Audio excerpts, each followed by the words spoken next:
Bonjour à tous, bienvenue à ce webinaire sur le coût complet des déchets. Je suis Samuel Musnier, je suis un des associés et fondateurs d'OID Consultant que je présenterai juste après. N'hésitez pas à me dire si jamais vous ne m'entendez pas là sur la droite, vous avez un petit outil qui s'appelle le chat. Vous pouvez me poser des questions tout au long du webinaire et puis m'indiquer si vous avez des soucis techniques. Bonjour Florian et bienvenue. On est normalement un peu plus d'une vingtaine, donc bonjour Daniel. Bienvenue. N'hésitez pas à me dire si vous m'entendez pas. Normalement, vous m'entendez bien. Et on est parti pour 1 heure ensemble autour de ce sujet qui nous passionne, qui sont les pertes de matière en industrie. Et puis on aura l'occasion d'en parler. Ça s'applique aussi à d'autres secteurs. Parfait. Merci Elise. Bonjour Alexandre. Bonjour Cécile. Donc je vous l'ai dit, vous avez un petit endroit où vous pouvez poser des questions sur le côté. J'ai des petits quiz à vous faire faire et des petits sondages aussi. Donc on va commencer maintenant. Hop, il y a un sujet qui nous intéresse puisque c'est savoir comment vous avez eu connaissance de ce webinaire-là pour qu'on puisse après aussi essayer de toucher le plus grand nombre et de le diffuser via notre newsletter pour certains. Euh, Sur le site internet, ok, super. Le réseau. Du coup, normalement, pour ceux, vous devez tous le voir là sur votre droite, vous avez un petit outil de sondage dont on va se servir pour essayer d'interagir sur ce sujet, en plus du questionnaire sur le côté. Ok, donc pas mal vers la newsletter, un peu vers le réseau, sur le site, un petit peu LinkedIn aussi, top. Ok, ben merci beaucoup pour vos retours. Ce qu'on va voir ensemble là aujourd'hui, déjà, juste se présenter rapidement. Donc, OID, nous, on est une équipe d'ingénieurs qui est spécialisée dans tout ce qui touche au flux, à l'optimisation des flux. Donc, on va parler d'énergie, de déchets, de matière. On rappelle, parce que c'est important pour nous, ça fait partie de nos valeurs, qu'on est indépendant de tout prestataire. Alexandre, je sais pas, il n'y a que moi, mais le prestataire PowerPoint n'est pas centré. Normalement, il est au milieu de mon écran. N'hésite pas à me dire si ce problème persiste. Mais normalement, vous voyez tous bien mon écran et la slide n'est pas coupée. Ok, merci Louis. Euh, donc notre objectif, c'est de réconcilier la performance industrielle et la performance environnementale et la performance économique de manière plus large. On a accompagné à ce jour, et c'est ce que je vais essayer de partager au maximum avec vous là pendant 1 heure, un peu plus de 400 sites, à 80% de l'industrie, mais pas que. On a aussi pas mal travaillé pour la grande distribution et pour le tertiaire. Et on n'a pas seulement vu un secteur d'activité, on en a vu, alors ça serait prétentieux de dire tous, mais on a aussi bien travaillé sur de l'agroalimentaire, que de la métallurgie, que de la plasturgie, que de la grande distribution, je l'ai dit. Et donc, un peu cette vision d'ensemble, on essaie de prendre ce qui se fait de mieux chez chacun pour en faire bénéficier et faire progresser nos autres clients. On intervient sur tout le territoire français, un petit peu à l'étranger, et puis avec un siège social qui est à Lyon et de home office un petit peu au pôle où on a d'autres clients. Les objectifs là de ce webinaire, l'heure qu'on a ensemble, bonjour Théo, c'est déjà situer un peu le contexte réglementaire dans lequel on s'inscrit. On va aller très vite là-dessus. Il a beaucoup évolué ces dernières années, et puis vous donner un peu le contexte des industriels, leur niveau de maturité sur ces sujets. On définira ensemble quelques termes qui seront utiles par la suite pour parler un peu le même langage et puis pour introduire la méthode qui arrive après, que je vous expliquerai à travers un exemple qui est volontairement très simplifié pour qu'après je puisse un peu vous montrer, qu'on puisse aller un peu plus loin ensemble sur des applications plus complexes et puis finir après dans un dernier temps sur un temps de questions-réponses et puis de perspectives en montrant vraiment ce qu'on peut faire avec cette méthode du coup complet et à quel point ça peut nous aider à amener des industriels dans une transition qui est nécessaire aujourd'hui. Justement, sur ce contexte, où on en est, du coup en 2015, on a eu quelque chose dont vous avez certainement entendu parler, qui est une loi qui est relative à la transition énergétique pour la croissance verte. Et c'est là qu'on a introduit pour la première fois la notion d'économie circulaire. Et dans cette notion d'économie circulaire, la prévention des déchets et une gestion efficace des ressources, vous pouvez le voir, c'est au centre de tout ça, c'est au centre d'une démarche d'économie circulaire. Il y a quelque chose de plus récent au niveau français, qui est la FREC, qui est la feuille de route économie circulaire, qui a été publiée en avril 2018, donc c'est quand même assez récent. Et un des objectifs clés de ça, c'est de produire mieux avec moins de ressources. Alors pourquoi je vous parle de ça là jusqu'à maintenant sur ces 3 premiers points? C'est qu'en fait on voit de la part des pouvoirs publics de plus en plus la volonté d'aider les industriels à produire mieux avec moins de ressources. Donc on est plutôt sur la notion d'efficience que de la notion de sobriété. Mais en tout cas, il y a une vraie volonté et ça se traduit par de plus en plus de programmes qui sont liés à ça pour travailler sur les flux, pour produire mieux. Ça se traduit par des déclinaisons très concrètes à travers la FREC avec des ambitions de l'ADEME sur des travaux, par exemple, il y a des travaux en cours sur la réduction d'un guide, la rédaction d'un guide pour réaliser un bilan matière. Il y a vraiment cette volonté de travailler là-dessus. Et puis là, le contexte actuel, ça n'a échappé à personne. Ça va forcément induire aussi une prise de conscience de la vulnérabilité des approvisionnements et la nécessité de mieux maîtriser ses appro-matières et ses consommations de matière. Donc ça, j'espère que ça va être des leviers qui vont être importants et qui vont aussi permettre de travailler sur ces sujets. Alors, info importante, je parle de dates assez récentes, 2015-2018. Évidemment que les industriels n'ont pas attendu 2015 pour travailler sur la réduction à la source de leurs déchets, le sujet dont on va parler aujourd'hui, qui nous passionne. Ça fait plusieurs années qu'ils travaillent dessus et de nombreuses années. Par contre, on va se rendre compte qu'il y en a beaucoup qui manquent de maturité sur ces sujets, et c'est chez eux qu'on peut vraiment aller chercher de la performance et de l'efficience. Et puis, il y en a d'autres qui sont très en avance, mais qui passent quand même à côté de quelques sujets, et ce sujet des coûts complets peut vraiment les aider à progresser là-dessus. Alors, c'est le cœur un peu de ce webinaire d'1 heure, donc il faut le définir ensemble. C'est quoi le coût complet des déchets? Alors, par abus de langage, je vais aussi bien parler de déchets que de pertes, que de coproduits. Là, aujourd'hui, quand on parle de déchets ensemble, on est vraiment sur des déchets de production. Donc je vais assez peu parler de tout ce qui va être autour de la production, qui va plutôt être de l'ordre des consommables, comme par exemple des déchets de carton ou des déchets souillés. Là, quand je parle de coût complet des déchets, je suis vraiment sur la notion de déchets, au sens où ils sont perdus dans le processus de fabrication. Si je fabrique des tablettes de chocolat, bah, ça va être du chocolat qui va plutôt finir à la poubelle que dans la tablette chez le client. Donc, ce coût complet, en fait, à chaque étape du processus de fabrication, on va rajouter de la matière donc pour arriver au produit fini, mais on va aussi ajouter des coûts de transformation, de l'énergie, de la main-d'œuvre, qui sont aussi bien ajoutés au produit qu'aux déchets. Et donc souvent, on considère que le coût de la matière première dans nos déchets. On se dit, OK, j'ai perdu 10 tonnes, elle me coûte 10 € la tonne, 10 fois 10, j'ai le coût de mes déchets. Mais en fait, on se rend compte que c'est beaucoup plus que ça, et c'est un peu la partie cachée de l'iceberg qu'on cherche à montrer à l'industriel. Et même si des fois, il intègre quand même un certain nombre de coûts, il lui en manque une grande partie. Donc nous, ce qu'on va chercher à faire, et ce que je vais essayer de vous apprendre à faire là en 1 heure, alors vous ne saurez pas complètement appliquer cette méthode, mais vous en aurez compris les grands principes, je l'espère, et vous pourrez l'appliquer à un niveau assez macroscopique. Il y a différents coûts qui sont ajoutés. Du coup, il y a la première chose quand on génère des déchets, et ça, les entreprises, on en parlera tout à l'heure, le connaissent bien. Elles ont la facture qu'elles payent à leurs prestataires. Donc, j'ai généré 10 tonnes de déchets, il faut bien que je les fasse traiter, et donc que je paye quelque chose pour ça. Dans certains cas, et on va en parler aussi, ça peut être assez vicieux, l'entreprise peut se faire racheter ses déchets. Donc la barre en bleu là serait plutôt en dessous de 0 et viendrait à leurs yeux réduire le coût des déchets. C'est un des premiers freins quand on travaille là-dessus, c'est qu'il y a encore des entreprises aujourd'hui qui pensent gagner de l'argent sur ces déchets parce qu'elles le revendent bien et qu'elles ont l'impression, par exemple les imprimeurs, que ça limite leurs coûts.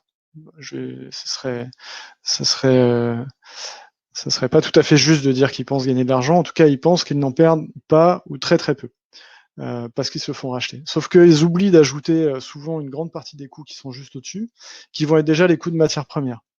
Je connais aucun industriel qui arrive à revendre aussi cher ses déchets que ce qu'il a acheté sa matière. Les seuls qui arrivent à faire ça, c'est les prestataires de déchets, dont c'est le métier de gagner de l'argent avec les déchets.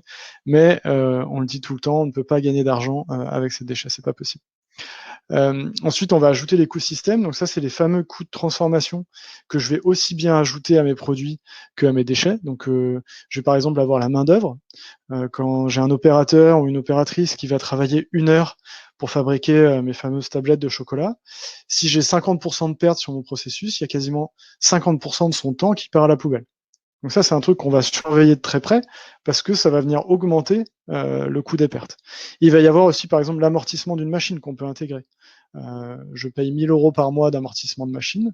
Si 50% de mon amortissement sert à fabriquer du déchet, j'ai aussi cette partie-là qui va pouvoir être intégrée dans les coûts. Tout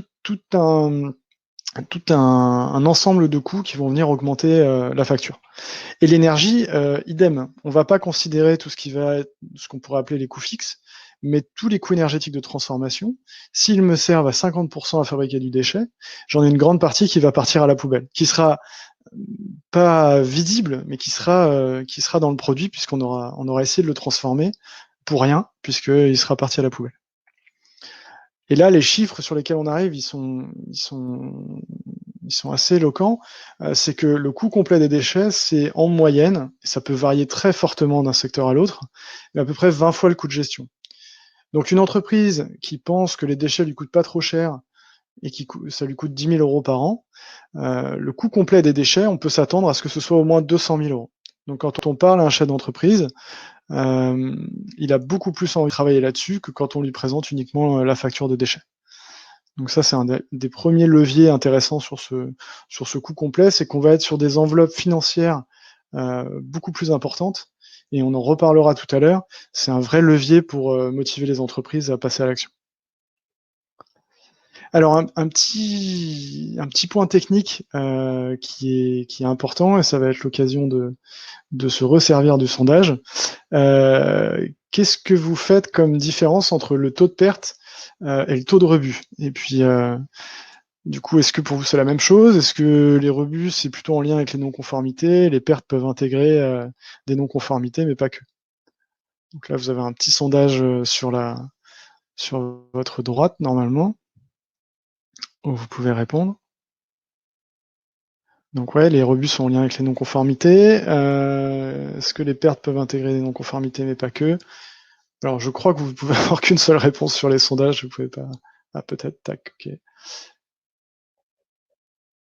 Ok, eh ben merci pour vos retours. À peu près 50-50. 67. Effectivement, du coup, il y avait 2 bonnes réponses. La première, il fallait pas prendre celle-là, mais personne l'a pris. C'est pas du tout la même chose, et c'est un des premiers freins qu'on va rencontrer. C'est un peu la base quand on travaille sur le coût complet des déchets. C'est que le taux de rebut, c'est un indicateur qualité qui est souvent suivi dans les entreprises parce que il est issu des politiques qualité qui sont menées depuis de nombreuses années, et on évalue vraiment la non-conformité versus le nombre de produits conformes. Donc on est plutôt en bout de tuyau, on est plutôt à la fin du processus, et on regarde combien, par exemple, de tablettes de chocolat non conformes ont été enlevées du process, ou en amont, aux différentes checks qualité, par rapport au nombre total. Le taux de perte, lui, ça va être un petit peu différent. Je vous ai mis 2 formules, mais on peut prendre aussi l'inverse. Ça va être la quantité de déchets total générée sur l'ensemble de la chaîne de valeur, divisé par la quantité totale de matières premières qui est rentrée dans mon système. Donc c'est vraiment, le deuxième est très important parce que c'est celui-là qu'on utilise pour travailler sur le coût complet.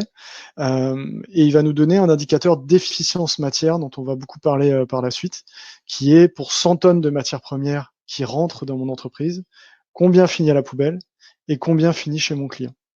Et on peut appliquer ça, et c'est tout l'intérêt de cette méthode aussi, on peut aussi bien appliquer ça à son usine ou à une grande surface, en considérant que les murs de l'entreprise sont les frontières de notre système, mais on peut descendre à quelque chose de beaucoup plus fin et aller étudier sur une machine, sur une ligne de fabrication, sur une étape du procédé, le taux de perte. Donc regardez vraiment l'efficience matière. Alors une fois qu'on a dit ça, j'essaie de vous montrer un petit peu concrètement comment ça marche à travers un exemple. J'essaie de veiller aux questions en même temps. Du coup, la première étape, c'est d'avoir les intrants en matière première. Ça va me permettre de répondre à une question de Daniel juste après. Et les sortants. Les sortants, ils vont aussi bien aller en produit fini, donc ça c'est ce qu'on recherche puisque c'est ce qu'on veut livrer au client, ce qu'on veut vendre au client. Et pour tout ça, je vais avoir des coûts énergétiques et des coûts systèmes dont j'ai parlé tout à l'heure qui vont être uniquement liés à la transformation du produit. Du coup, si on prend un exemple très simple, un imprimeur qui achète 100 tonnes de papier à 1 euro la tonne, c'est pas très cher, qui met 10 euros de coût énergétique et 10 euros de coût système, c'est volontairement simplifié pour l'exemple, et on va regarder ce qu'il a en produit et en perte. En fait, on se rend compte qu'il a 10 tonnes de perte, et du coup, son taux de perte, vu que c'est la quantité de déchets divisé par ce qui rentre, c'est 10%. Donc lui, ça veut dire concrètement qu'il perd 10% de la matière qu'il a rentrée, et on va affecter aux pertes les coûts énergétiques, les coûts matières au prorata du taux de perte. Donc j'avais 100 euros de matière, je perds 10%, j'ai 10 euros de coût matière. L'énergie, j'avais 10 euros, je perds 10%, j'ai 1 euro. Les coûts système, idem. Et les coûts de gestion des déchets, bah ça, c'est ce que je devais payer de toute façon pour mes déchets, donc je les affecte qu'aux déchets. Alors Daniel, tu as raison, tu soulèves un premier problème, qui est que déjà pour faire ce premier calcul, ça paraît simple, mais il faudrait déjà avoir l'ensemble de mes pertes de matière en tonnes. Alors ça, normalement, on a des factures de déchets. Ce qui peut se passer, c'est que plusieurs déchets peuvent être mélangés, et dans les déchets, on peut par exemple avoir des choses qui ne nous intéressent pas, comme du carton, alors que je travaille chez un imprimeur sur du papier. Donc ça, on l'a quand même assez souvent. Des fois, il faut faire des estimations pour essayer d'avoir la quantité de déchets qui est vraiment liée à mon processus. Il y a beaucoup de clients industriels qui font aussi des mesures pendant 1 ou 2 semaines, c'est-à-dire qu'ils stockent à un endroit les déchets générés sur cette ligne. Et on le fait pendant 2 semaines et puis après on généralise à l'année. Ça peut être un autre moyen d'essayer de créer de la donnée quand on n'en a pas. Ça, c'est vrai, tu as raison Daniel, ça peut être compliqué dans certains secteurs. Et on arrive sur une des limites de la méthode, c'est que ça va être très simple à appliquer quand on est sur des secteurs qui n'ont pas 15 000 matières différentes et qui ont une assez bonne vision de combien ils ont acheté en euros et si possible en tonnes. On peut aussi travailler en unité physique et regarder l'efficience matière au mètre carré, par exemple. On a des entreprises qui fabriquent des vitres, j'en reparlerai tout à l'heure à travers un exemple. On peut raisonner en mètres carrés qu'on rentre et en mètres carrés qu'on jette. Mais Daniel soulève un premier problème qui est que déjà, si j'arrive pas à modéliser mon entreprise de cette manière avant même de rentrer dans du détail avec des étapes, avec qu'est-ce qui va où, si déjà l'entreprise n'est pas capable de faire ce travail avec vous toute seule, ou de combien j'ai perdu et combien j'ai rentré, c'est déjà signe qu'il y a forcément un gros sujet. On s'en est rendu compte à chaque fois. Ça veut dire que c'est c'est une entreprise qui a besoin de travailler sur ce sujet et qui a des leviers de performance économique et environnementaux très importants à aller chercher. Donc il va déjà falloir qu'on soit capable de quantifier ça, avec les entrants, et ensuite d'aller chercher le coût complet. Ensuite, on pourra descendre à un niveau plus bas, c'est ce qu'on va faire tout à l'heure à travers un exemple, et essayer de comprendre d'où viennent ces 10% et d'où viennent ces coûts de 10 euros, plus 1 euro, plus 1 euro, plus 2 euros, donc 14 euros. D'aller un peu plus dans le détail pour atteindre l'objectif qui est de réduire le coût des déchets. Alors, donc ça donne une valeur aux déchets, c'est le point important. Et donc l'idée, je vous montrerai plusieurs exemples, c'est très simple quand on reprend ce schéma-là. Ça va devenir plus complexe quand on va vouloir modéliser des process qui sont soit linéaires comme celui-là, où à chaque étape, je vais essayer de regarder qu'est-ce qui rentre et qu'est-ce qui sort. Et puis peut-être qu'à l'étape 2, je vais ajouter des nouvelles matières. Peut-être que je vais avoir du recyclage à certaines étapes. Peut-être que je vais avoir une étape de sous-traitance où ça va revenir. Et c'est là où on rentre dans la complexité de la méthode, mais c'est totalement possible et c'est toujours le même principe. Où on va modéliser plus en détail ce qui rentre et ce qui sort. Avec un principe de base qui est d'Antoine Lavoisier, qui est principe de base de la thermodynamique, qui est rien ne se perd, rien ne se crée, tout se transforme. Donc tout ce qui rentre dans notre système doit forcément ressortir quelque part, sous forme de perte ou sous forme de produit. Alors Daniel, tu as une question. Les métiers du bois, as-tu des ordres de grandeur pour estimer ces quantités? Il part souvent en mètres linéaires. Alors, la problématique qu'on peut avoir, c'est quand on essaie déjà de faire ce gros carré, qui est la première étape un peu indispensable quand on veut commencer à attaquer ce sujet, c'est effectivement de voir avec eux s'ils raisonnent en mètres linéaires, s'ils peuvent déjà découper par grande famille de produits et d'avoir des ordres de grandeur en kilos par mètre linéaire, par exemple, par famille de produits. Parce que souvent, ce qui va se passer, c'est que vous allez quand même avoir des tonnes ici ou des kilos en déchets, et que souvent, vous allez devoir ramener ça en entrée à des kilos ou à des tonnes. La méthode et le coût complet, ça s'applique vraiment très bien quand on est sur des process où il y a disons, moins de 10 matières qui sont identifiables et transformées. Si vous êtes par exemple sur Alstom qui fabrique des trains, qui va faire de l'assemblage de trains, ils vont avoir parfois plusieurs millions de composants. Et donc là, ça va être très très dur parce qu'on va devoir tous les lister ici, les convertir en poids et du coup les retrouver en déchets. Donc ça, c'est beaucoup plus complexe en fait. Donc ça s'applique très bien et plus facilement en tout cas à de la transformation avec où c'est assez facile d'identifier en Pareto les 20% des matières qui génèrent 80% des coûts des poids. Il y a des secteurs où c'est plus difficile que d'autres à appliquer. Je reviens juste sur la définition de gaspillage aussi, au sens des pertes, à travers un exemple. Donc ça, c'est une entreprise c'est un cas réel qui découpe des ronds dans des gros rectangles. Malgré tous les progrès de la science, on n'a pas encore réussi à couper des ronds dans des carrés sans avoir de pertes. Et du coup, eux, ils vont dire que aujourd'hui, ils sont bien optimisés et que du coup, la perte qui est en gris clair tout autour des ronds est pas forcément perdue. Donc, ils coupent des ronds parce qu'ils font des vitres blindées pour les banques. Donc c'est du pyrobel. C'est une matière qui coûte très cher.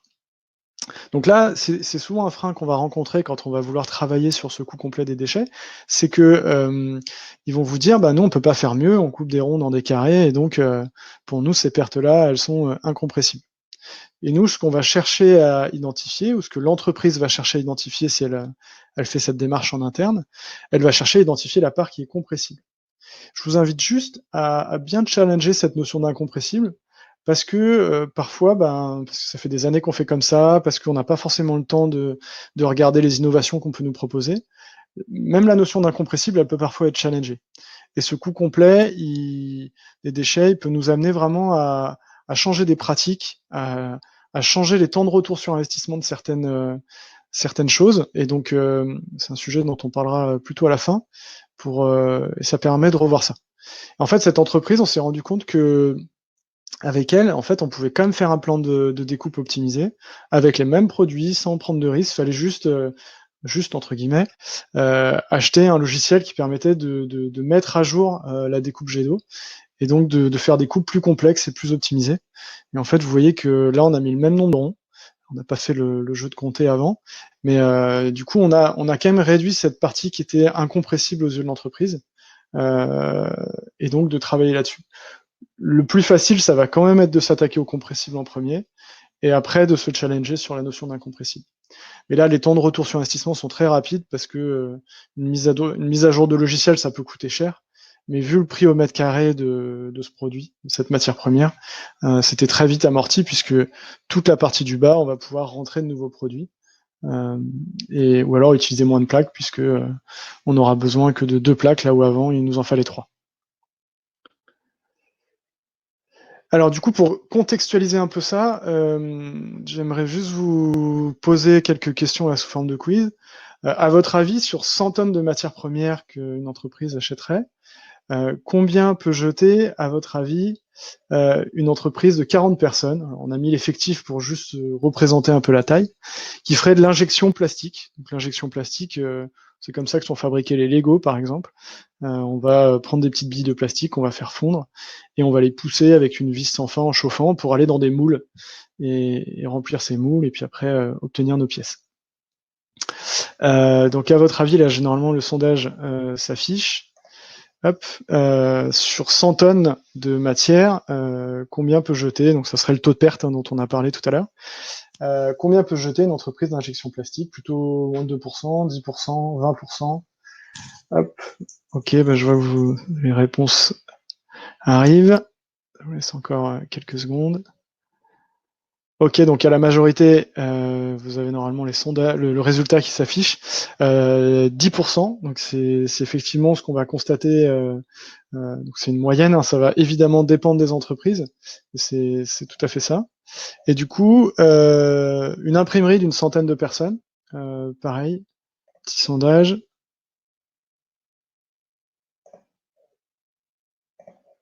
Est-ce qu'elle jette 100 tonnes? Elle jette moins de 5 tonnes de papier, 10 tonnes de papier, 25 tonnes de papier, à votre avis?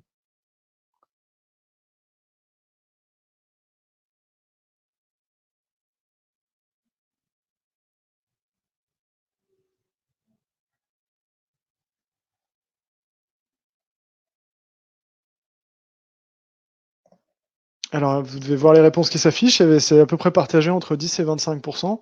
Ça paraît surprenant, mais on a fait quand même pas mal d'imprimeries en plusieurs années là, et on est plutôt autour des 25%, donc entre 20 et 30 de pertes. Ça veut dire concrètement qu'une imprimerie, elle va jeter entre 20 et 30 tonnes de déchets pour 100 tonnes achetées.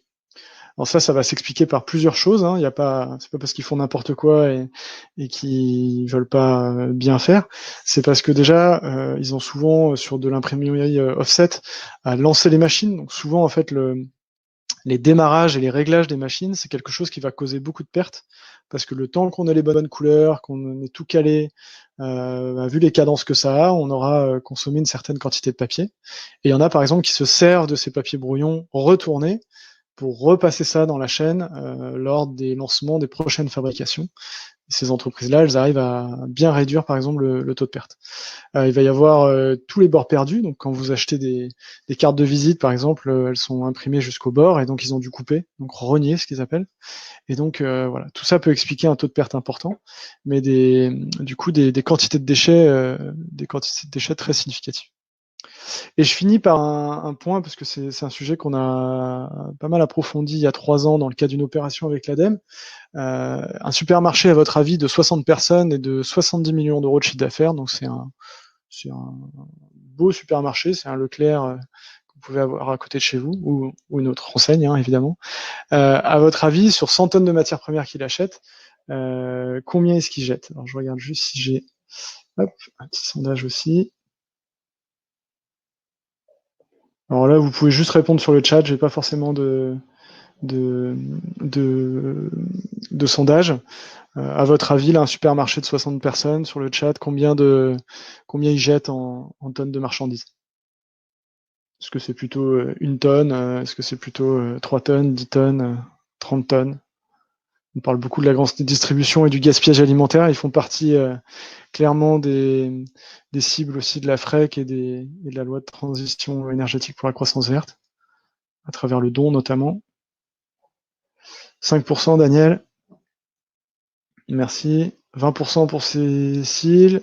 20 tonnes pour Louis, donc 20% à peu près. Donc 5, 20. Pas loin de 50 pour Florian. Alors là, je vais vous 33%, 30%.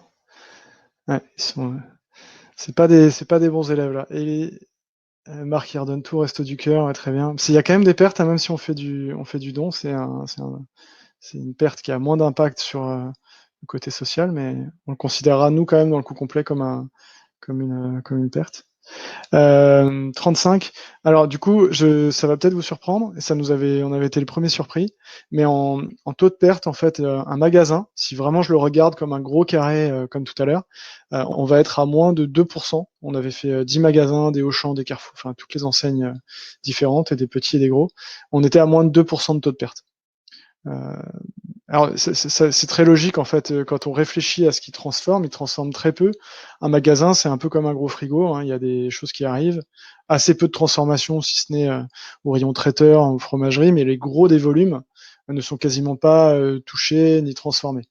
Donc en fait, il y a assez peu de déchets en pourcentage, moins de 2%, donc beaucoup moins d'enjeux en termes de quantité de pertes que sur les industriels agroalimentaires, par exemple, ou que sur les consommateurs.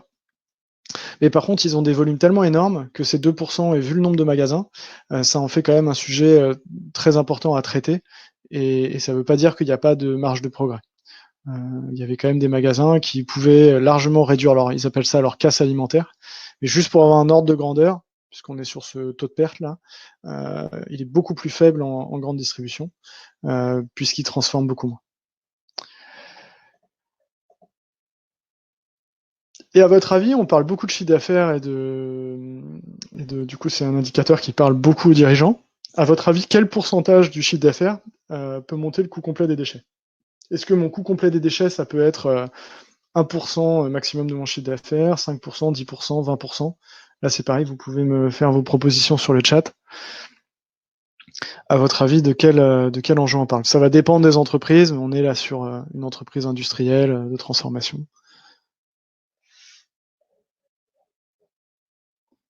Ouais, 7%. Florian.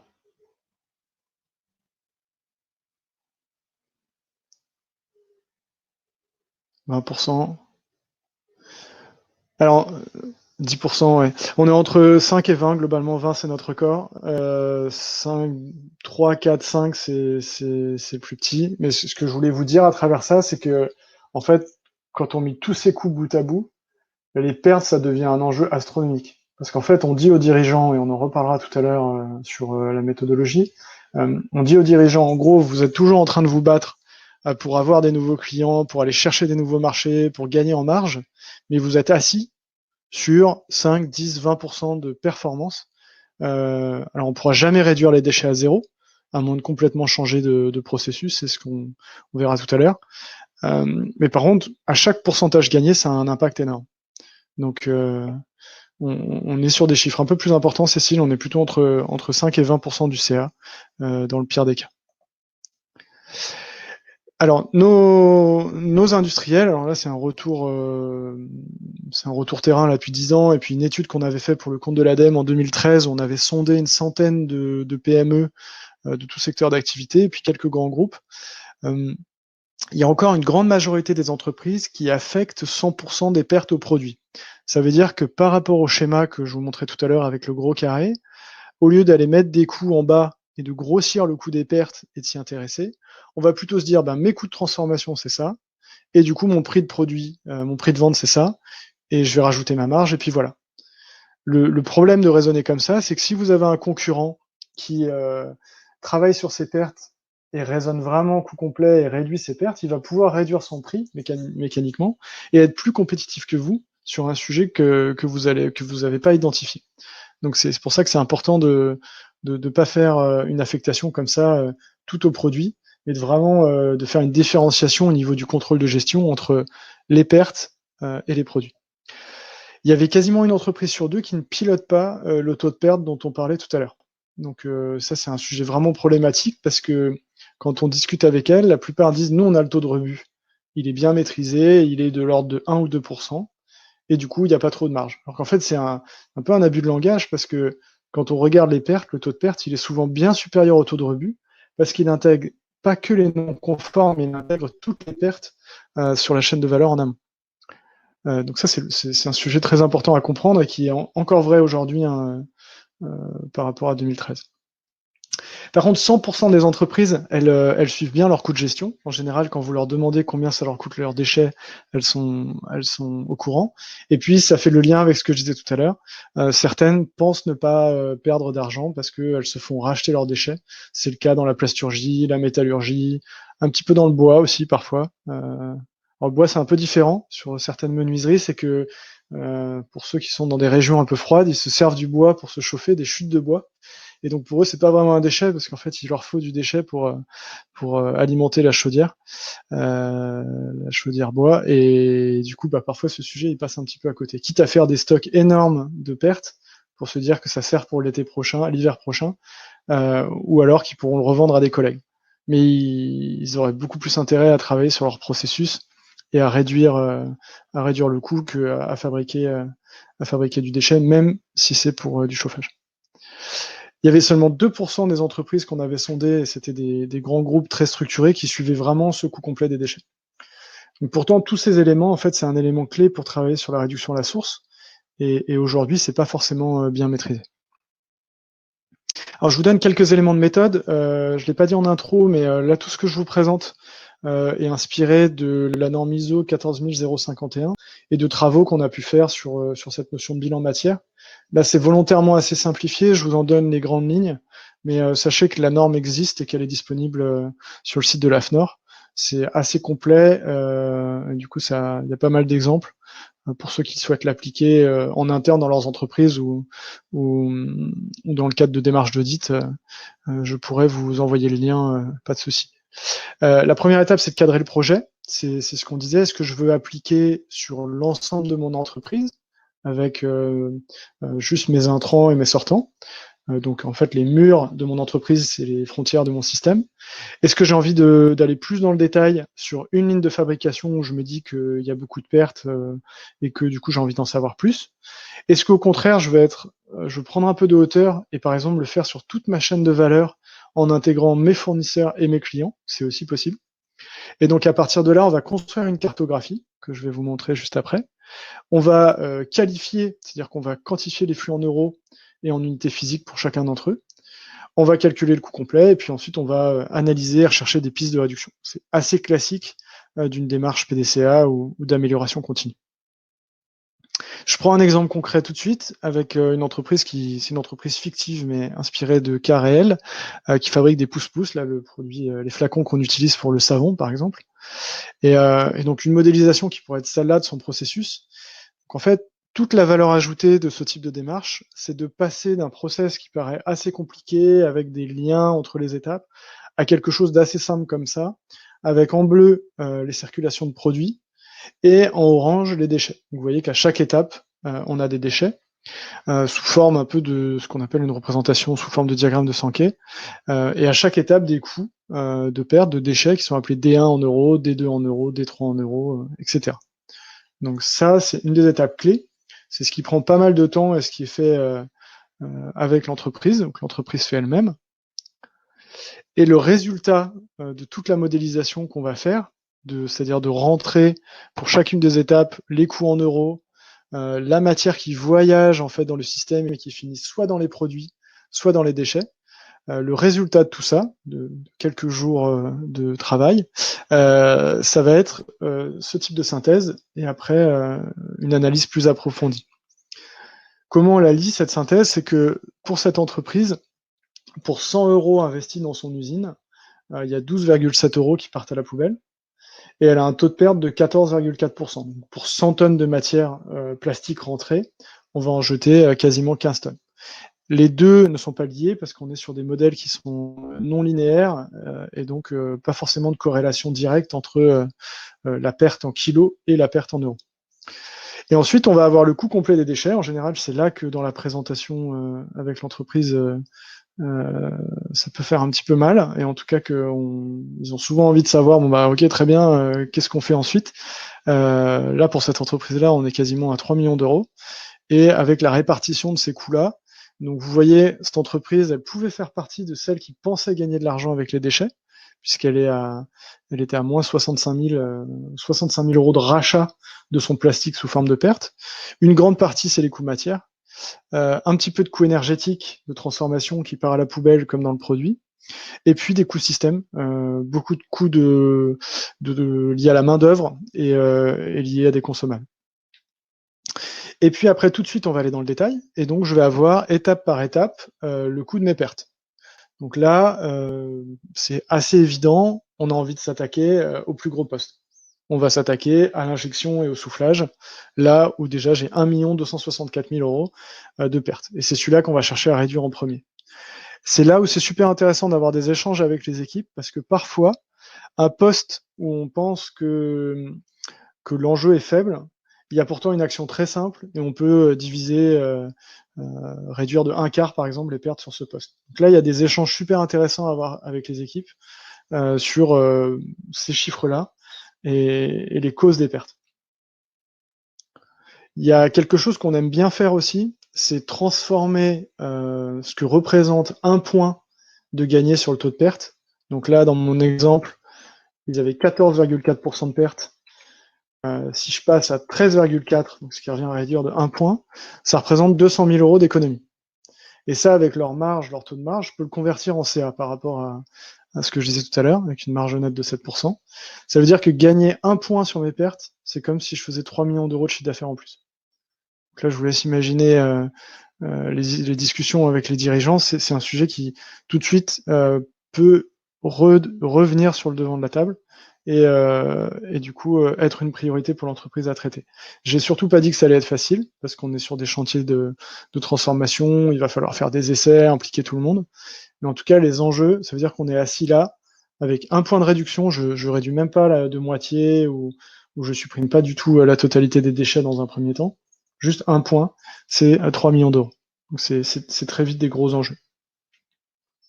Et puis après, ce qu'on va devoir faire, parce que du coup l'entreprise, elle va vouloir aller plus loin, donc ça, elle peut le faire en interne avec des groupes de travail.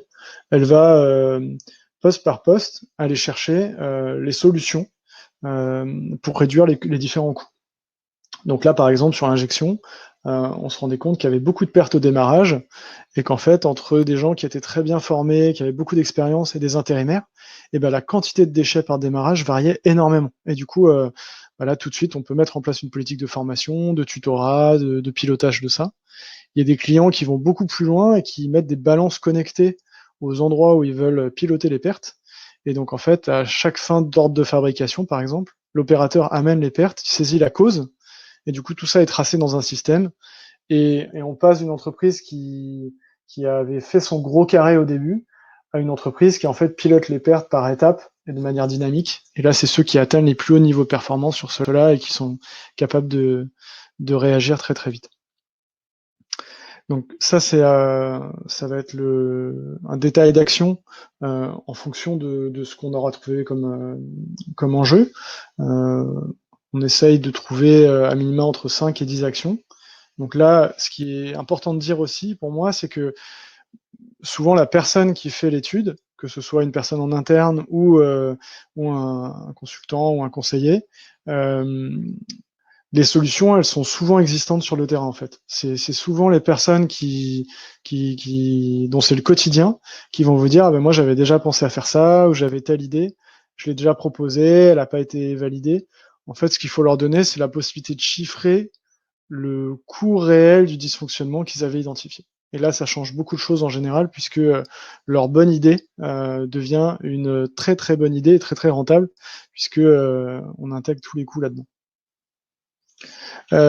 Marc, pour répondre à ta question, les 200 000 euros, j'ai pas refait le calcul, mais je pense qu'il faudrait prendre les 2,8 millions et calculer l'écart qu'il y a entre 14,4 et 13,4. Je te reviendrai là-dessus, je regarderai, mais c'est comme ça qu'on l'a fait. Je vous parle d'investissement maintenant, parce que c'est quelque chose d'important dans cette méthode, à travers un exemple qui est volontairement assez simplifié, mais qui est pareil, inspiré d'un cas réel. C'est un imprimeur qui hésitait à acheter une nouvelle machine qui découpe mieux, où il y a moins de pertes, mais qui coûte 50 000 euros. Donc un investissement pour cet imprimeur qui est important et dont il veut être sûr de sa rentabilité avant de le réaliser. Il rentre 100 000 euros de matière de papier et en sortie, il a des journaux et des pertes. Il a des pertes de découpe qui s'élèvent à 5 000 euros par an quand on regarde uniquement le coût de matière première. Et si on raisonne en coût complet, c'est plutôt 10 000 euros. Donc, elle est quand même intéressante, cette technologie, parce qu'il se doute qu'il va gâcher moins de papier, mais il n'est pas sûr du temps de retour sur investissement.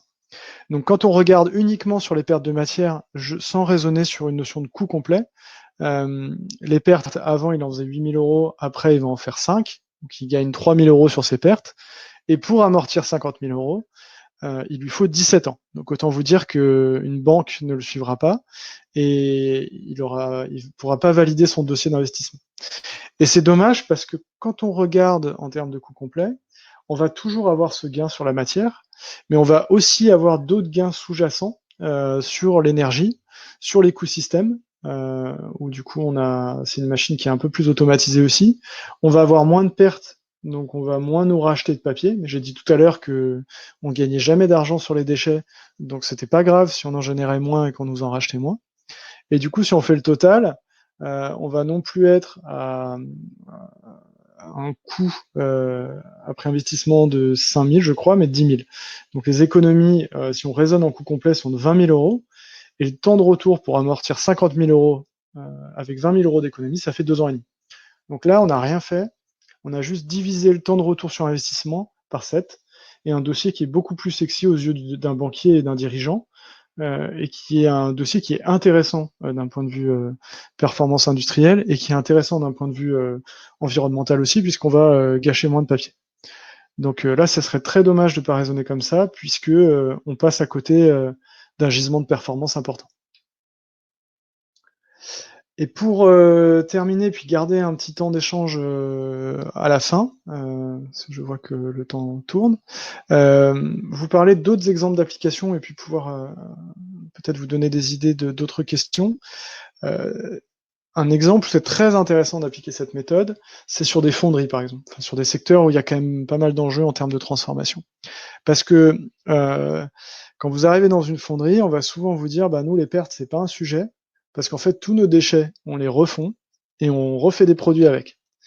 Et quand vous allez modéliser ça sur les diagrammes que j'ai montrés par exemple tout à l'heure, en fait on va avoir à un moment un bouclage de flux et on va pouvoir modéliser si la matière, elle est fondue une fois, 2 fois, 3 fois, 4 fois, 5 fois.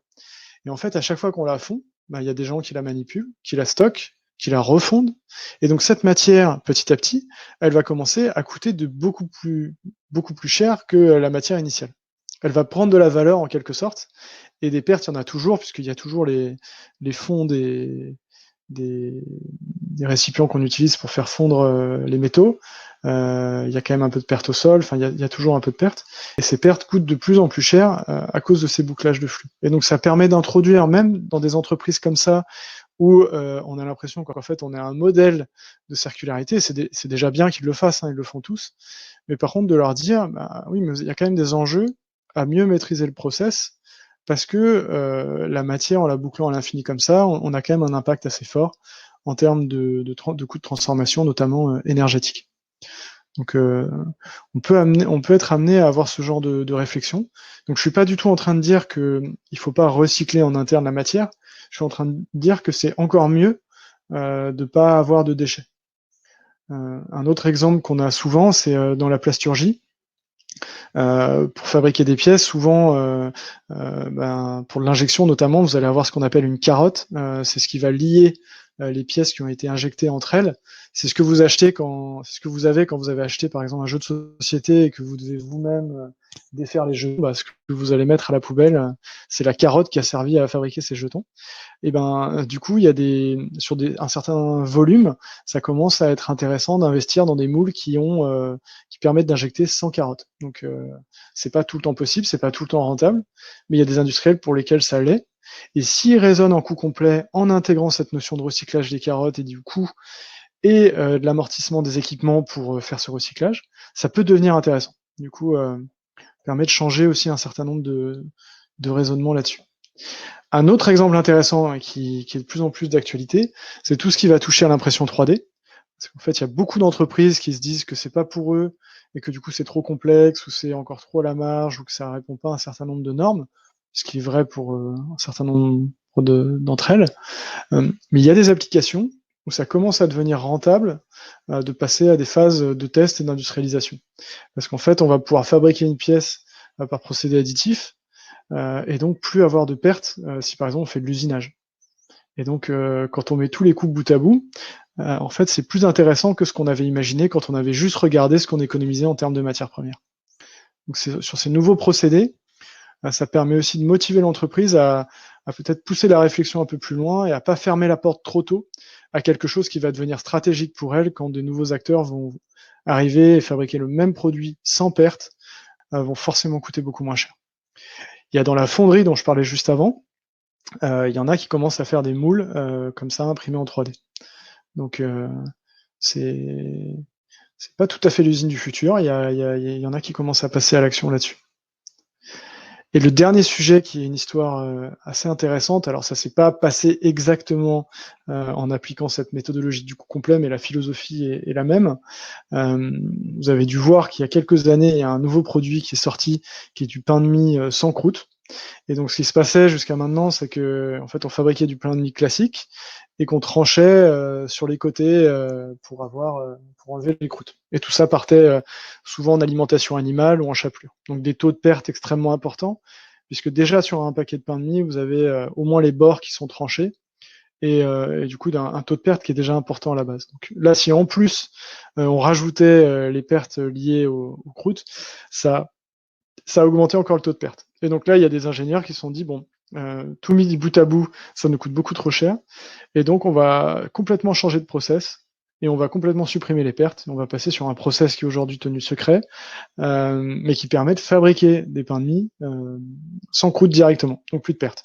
Il y en a d'autres dans la chaîne de fabrication, il y a toujours ces non conformes, ils sont pas à zéro déchet, sinon il l'aurait déjà écrit sur le paquet, mais par contre on l'a fortement réduit. Donc cette notion de coût complet, si on avait juste raisonné en coût matière, la farine et l'eau ça coûte pas très cher, et donc ça aurait pas suffi à rentabiliser cet investissement de R&D et à breveter quelque chose et à devenir leader pour ce type de produit. Donc voilà, des exemples d'applications.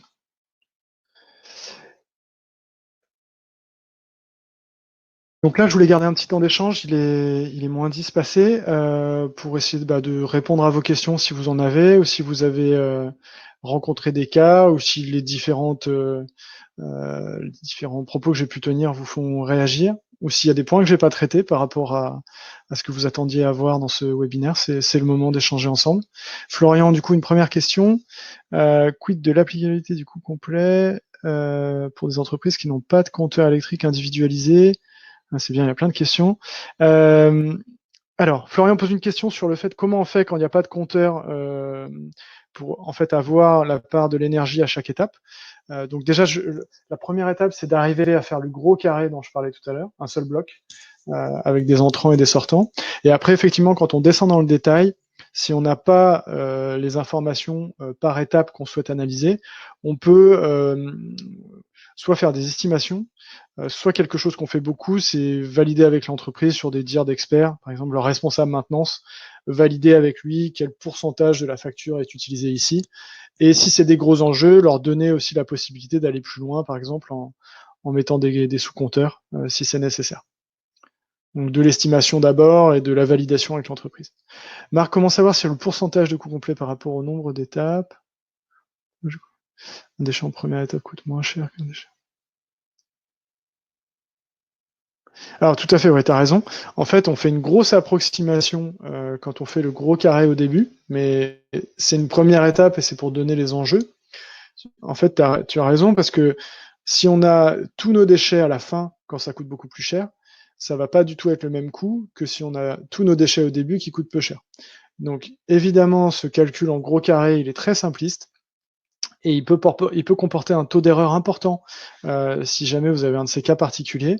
Un des cas que j'avais rencontré, mais c'est le seul en 10 ans, c'est une entreprise qui ajoutait d'électronique, qui ajoutait dans la dernière étape de l'or sur certains des composants et qui avait ses pertes à cet endroit-là. Forcément, là, le gros carré, le petit carré, ça marchait pas du tout.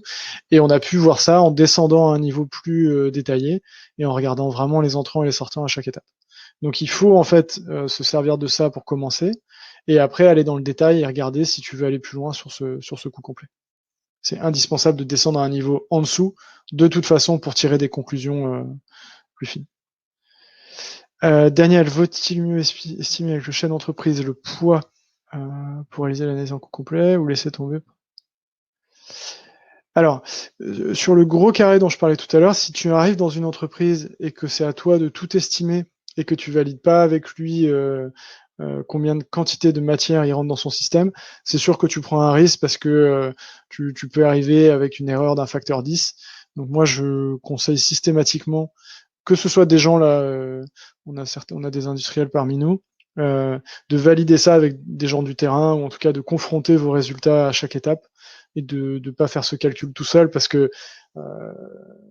déjà la première étape, effectivement, si on se trompe d'un facteur 5 ou 10, la crédibilité de la suite va être entamée. Donc si le chef d'entreprise n'est pas capable de se poser avec toi pour te donner des ordres de grandeur de ce qui rentre dans son entreprise, s'il n'a pas les données, pour moi, il faut mieux laisser tomber. En tout cas, vous ne pourrez pas aller beaucoup plus loin. Alors Sarah, du coup, en moyenne, combien de temps ça prend? Alors c'est une bonne question. Si c'est une démarche qui est externalisée, ça va aller entre 5 et 10 jours, parce que y a pas mal de temps à passer sur la modélisation, sur la collecte d'infos. Il faut compter à peu près le même temps si c'est réalisé en interne par exemple, le responsable qualité ou sécurité environnement de l'entreprise ou un responsable amélioration continue, par exemple, qui mènerait la démarche. C'est environ entre 5 et 10 jours. Mais il y a une première étape qui est assez rapide et qui est très intéressante déjà, qui est de faire cette première modélisation avec un gros carré et juste de se demander qu'est-ce que je perds versus qu'est-ce qui rentre. Et ça peut permettre déjà de se dire, oula, on a 15% de perte alors que notre taux de rebut il est de 2%. Il y a peut-être un trou dans la raquette quelque part et peut-être un sujet qu'il faut qu'on creuse. Donc entre 5 et 10 jours et un jour pour faire une demi-journée, une journée pour faire la première approche déjà si c'est pas fait dans votre entreprise. Louis, comment prendre en compte dans l'agroalimentaire l'eau utilisée dans les process? Alors ça c'est une bonne question aussi. L'eau peut devenir une matière première comme le chocolat par exemple. Si je fabrique des soupes, c'est une entreprise qu'on a accompagnée il n'y a pas très longtemps. Je vais avoir des fruits et des légumes, surtout des légumes pour faire des soupes. Et du coup, je vais travailler ces légumes et je vais avoir besoin de vapeur, je vais avoir besoin d'eau, puisque mon produit va être en grande partie composé d'eau. Et là, alors ça c'est défini dans la norme 14051, il y a plusieurs façons de faire. Soit je raisonne que en matière sèche, donc j'enlève toute l'eau de mon produit et je vais considérer que la matière sèche qui reste dans mon process à la fin, dans mon produit.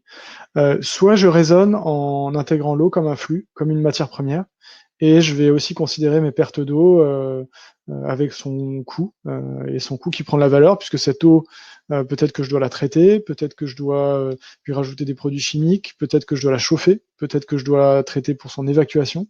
Et donc on va appliquer la même logique du coût complet à ce flux d'eau qui va être considéré comme une matière. Le cas assez compliqué si on peut dire que c'est le secteur de l'agroalimentaire, et ça l'est, je crois, c'est sur les cas vinicoles, où par exemple, on va avoir ce qu'on appelle la part des anges dans le vin, qui va s'évaporer. Et donc ça, c'est assez dur à quantifier quand on travaille sur ces sujets. Mais là, encore une fois, de travailler de concert avec l'entreprise pour essayer d'estimer avec elle, puisqu'ils ont en général des abacs là-dessus pour pouvoir le quantifier. Et donc, un sujet important. Et oui, Marc, merci pour l'astuce. Il faut mettre un compteur de process pour pas payer la partie assainissement, effectivement. Ça fait partie des choses où ça peut déjà nous donner une info intéressante, parce que on peut faire la même chose sur l'eau. On peut vérifier que combien je rentre et combien je sors. Et via les rejets, ça permet, c'est un bon outil pour se rendre compte de fuite très rapidement. Et puis ça permettrait aussi de ne payer la taxe que sur la partie assainissement. Je vois l'heure qui tourne. Je reste encore quelques minutes pour répondre à vos questions. Et tous ceux qui doivent nous quitter à 16 heures pour respecter le timing, je vous remercie beaucoup pour votre participation. C'était un plaisir pour moi de partager sur ce sujet qui nous intéresse beaucoup et qui fait le lien entre le process et les déchets.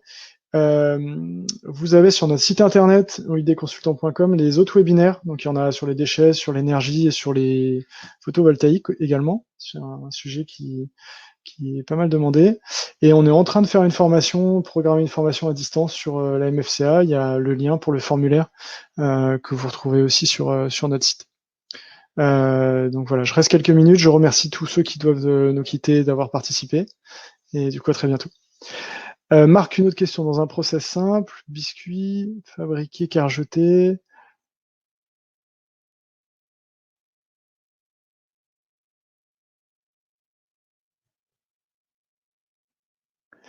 Alors, je me rapproche. Hop. Dans un process simple. Merci Théo. Alors du coup, moi, Marc, je tracerai en fait ce qui est donné à l'alimentation animale, puisque normalement, si c'est sous forme de don, ils doivent avoir un rescrit. Et, et du coup, je le compterai comme perte dans mon système. Et donc toi, ce que tu as fait, tu as rajouté la perte de CA, de produits non vendus. S'ils arrivent en fin de process, moi, ça me paraît juste. Puisqu'en fait, les produits dont tu parles, ils arrivent plutôt en fin de fabrication. Euh, En fait, la méthode te dirait qu'il faut les quantifier en kilos et qu'il faut leur donner la valeur en euros qu'ils ont à ce moment-là. Donc, s'ils ont la valeur plutôt, s'ils arrivent plutôt en fin de process, il faudrait les prendre la valeur quasiment assez proche du prix de vente sans la marge, par exemple. Louis, comment prendre en compte la matière perdue car émise dans l'atmosphère, le carbone dans la métallurgie? Alors, c'est un peu la même chose c'est un peu l'équivalent de la part des anges dans le vin, l'exemple que tu prends.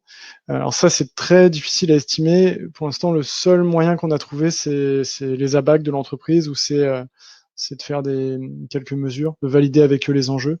Mais là où on arrive à le quantifier plus précisément, c'est sur des solvants, par exemple, où une grande partie, sur certains process, on va utiliser un solvant qu'on va brûler pour pas l'envoyer chez les clients.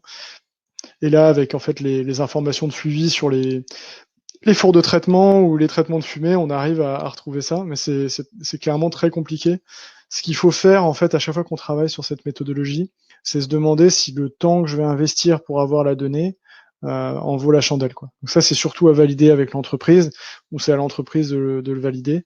C'est parfois difficile de savoir si ça en vaut la chandelle sans le calculer. C'est un peu toujours le même problème, mais ils ont souvent la réponse quand on en discute avec eux. Florian, est-ce que la méthode peut être utilisée dans le cadre d'un suivi régulier de la performance matière de l'entreprise? Alors tout à fait, et c'est un des enjeux en fait de la FREC, là, de la feuille de route d'économie circulaire, c'est d'amener les entreprises à piloter leur efficience matière. Donc d'avoir on se projette un petit peu, hein, mais d'avoir un reporting extra-financier par exemple sur ces enjeux matière. Aujourd'hui, on n'y est pas du tout, mais c'est totalement applicable pour un pilotage par trimestre, pour une intégration dans un ERP, pour avoir son taux de perte en temps réel, pour avoir son coût complet des pertes dans tout ce qui est système de contrôle de gestion. Il y a des entreprises qui sont déjà à ça en fait, hein. Donc c'est possible et c'est tout à fait, c'est souvent justifié. C'est au regard des enjeux. Vous avez des entreprises comme L'Oréal, par exemple, sur certains sites industriels qui sont très très avancés et qui vont peser les déchets à chaque étape du processus et chaque déchet, on sait d'où il vient, on sait la cause. Et donc en fait, à la fin, vous réconciliez la quantité de déchets que vous avez générés par an dans votre benne. Et en fait, vous avez tous les flux qui arrivent dedans, qui sont tracés vous pouvez les avoir en temps réel ou à l'année.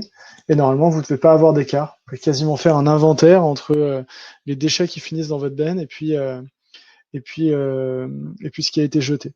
C'est ce que fait la grande distribution quand ils sont en termes de performance. Ouais, ils sont quasiment tous, mais assez bons, c'est qu'ils scannent les produits qu'ils jettent. Donc en fait, la grande distribution est capable de vous sortir la liste exacte de combien de références de telle marque de jambon elle a jeté, et ils ont ça par mois, tous les produits bipés et jetés.